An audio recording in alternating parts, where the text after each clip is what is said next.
മഹാനായ പ്രവാചകൻ സല്ലല്ലാഹു അലൈഹി വസല്ലമ തങ്ങൾ പറയുകയാണ്, അന്ത്യനാളിൽ ഞാൻ സ്വർഗത്തിന്റെ വാതിലിന്റെ മുന്നിലേക്ക് കടന്നു ചെല്ലുകയാണ്.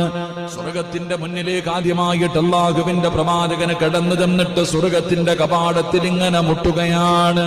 സ്വർഗത്തിന്റെ കവാടം തുറക്കാൻ ഇങ്ങനെ വിളിക്കുമ്പോ സ്വർഗത്തിന്റെ കാവൽക്കാരനായ റിദ്വാൻ എന്ന് പറയുന്ന മലക്ക് ചോദിക്കുകയാണ്, ആരാണ് സ്വർഗത്തിന്റെ കവാടത്തിൽ മുട്ടുന്നത്? ആരാണെന്ന് ചോദിക്കുമ്പോ റസൂലുള്ളാഹി പറയുകയാ, അന മുഹമ്മദ്, ഞാൻ മുഹമ്മദാണ്. അപ്പോഴാണ് റിദ്വാൻ എന്ന് പറയുന്ന മലക്ക് പറയുന്നത്,